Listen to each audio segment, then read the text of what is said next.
In terms of the data mining, what the Republicans did, what the administration did, the Justice Department, the leadership of the former president, goes even beyond Richard Nixon. Richard Nixon had an enemies list.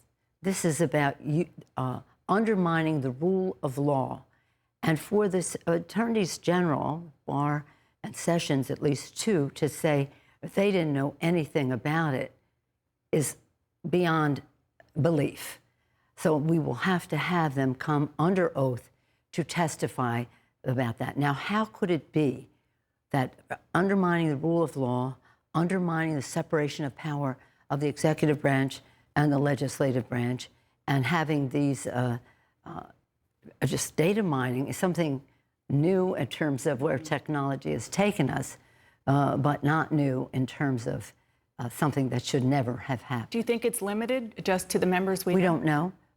That's why we'll have to, well, of course, the Inspector General's report is very important, but it is not a substitute for what we must do in the Congress. And I know that the Senate has called for some review. We will certainly have that in the House of Representatives. So you said that both the former Attorney General Barr and Sessions, they have said that they didn't know anything about this. So has Rod Rosenstein. And Rosenstein as well. Who was the Deputy Attorney General.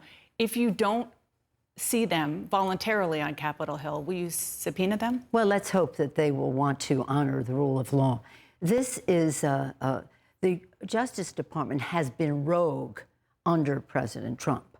Understand that in so many respects. This is just another manifestation of their rogue activity. The others were perpetrated by the attorneys general, but this is one that they claim no knowledge of. How could it be that there could be an investigation of other members in the other branch of government and the press and the rest too? Mm-hmm. And the attorneys general did not know. So who are these people, and are they still in the Justice Department?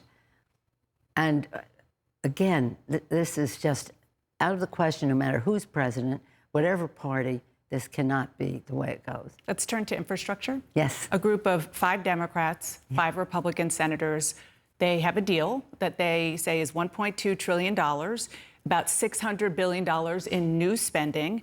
That's more than Republicans were offering, but of course less than President Biden wanted. I know a lot of the details are still being worked out, but they're also saying no new taxes. So the combination of no new taxes to pay for it and about $1.2 trillion, is that something in the ballpark that you would agree with? I'm very pleased that they came to their agreement. Of course, the President of the United States is a major factor in this, and he has said he would not support any taxes on people making under $400,000 a year, and that includes increasing the gas tax, which I think may be part of their arrangement. Well, we haven't seen it, but that was what was thought to be in the plan for a source of funds. We certainly know that there's money to be had by at least making people pay their taxes. I'm not even talking about those who abuse the system. I'm just talking about those who illegally do not pay their taxes specifically. And so let's see. I mean, I haven't seen it. You're announcing this. I do think that it is predicated on an infrastructure that is of the last century. We have to be thinking in a more forward way. We must build back better. So if this is something that can be agreed upon, I don't know how we can possibly sell it, excuse me, to our caucus unless we know there's more to come. Yeah. And the more to come in building back better means having more people participate in the prosperity of our country. So while you take a drink, I'll ask you this question. What I hear you saying is that this could be something you would agree to as long as you get some kind of promise for a second bite at the apple. Well, as Congress works its will, we'll just see what the possibilities are. This is one step. I've heard the president say, and aren't we proud of him? What a unifier, and so proud of him overseas now, saying we're back.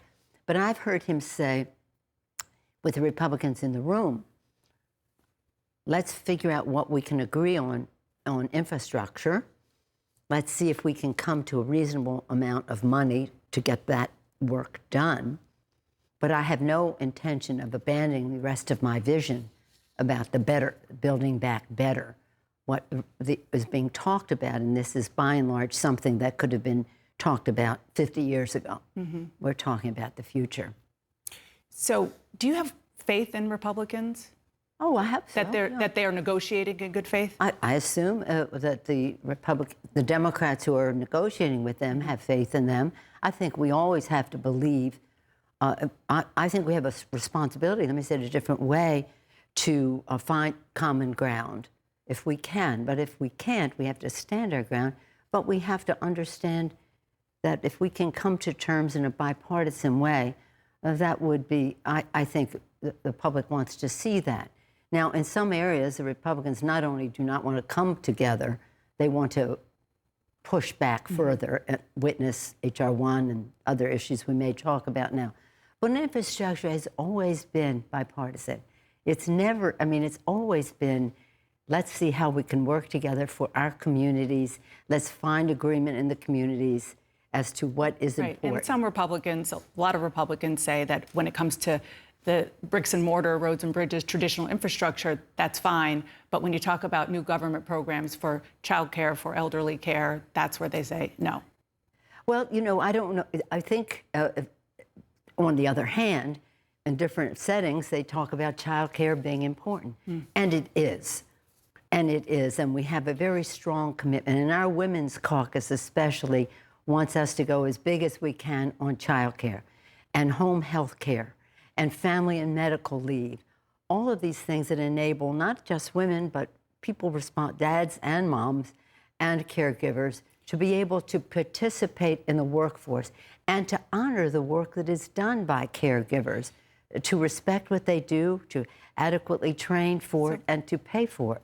So let's talk about, you mentioned H.R. 1. Yes. That is what we call H.R. 1, what people should know. It is rewriting, a major rewrite of the election law. It's now in the Senate. West Virginia Democrat Joe Manchin says point blank he doesn't support it. I want to read part of an op-ed he wrote last week. He wrote, "I believe that partisan voting legislation will destroy the already weakening binds of our democracy, and for that reason, I will vote against the For the People Act, which is H.R. 1.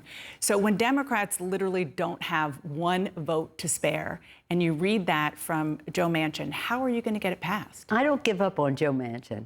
When he was governor and Secretary of State in West Virginia, he initiated many of the ideas that are in the H.R. 1, S1, the For the People Act.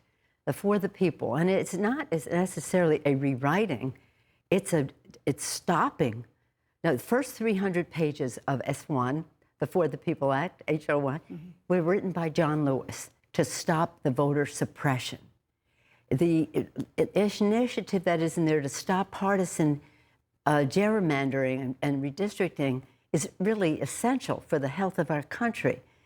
Democrats shouldn't be gerrymandering and Republicans shouldn't. The commission piece in there is very important, and that would be new.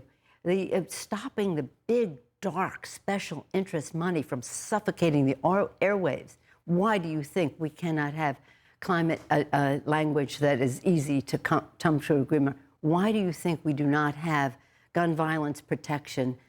It's because of that big, dark money, and the public knows. It knows that that money stands in the way of good policy. And again, to give voice to small donors and the grassroots. So a lot of that is the part that Senator Manchin says that he doesn't support doing right now. You said that you don't. I read the op-ed, and you read a part of it. Yeah. I think he left the door open. I think it's ajar. I'm not giving up. Well, I wanted to ask you about that because you're not just reading an op-ed. You have a relationship with him. Is there something that you know that we don't know? No. Or a lot of people in your caucus who are really upset don't know about Joe Manchin and the possibility of getting this election reform? Well, I don't know anything specific about this, but I do know that he has certain concerns about the legislation that we may be able to come to terms on. So it's bridgeable? I think so. Well, as I said to him, I read the op-ed, you left the door open, and you talked to him about it? we're going to go right in. Oh, of course. Yeah.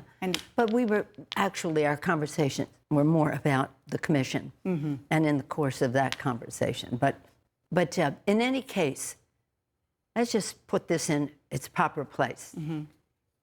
Our democracy is at stake. What the Republicans are doing across the country, even since we wrote, we've had this in the election of 2018.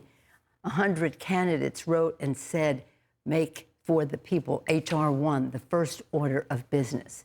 And now we see under the administration, further work in the former administration, and the Republicans across the country are undermining our democracy, suppressing the vote, ignoring the sanctity of the vote, which is the basis for our democracy. And so we cannot let that stand. We have to make this fight for our democracy. It isn't about Democrats or Republicans. It's not about partisanship. Forget that. It's about patriotism. So we must pass this.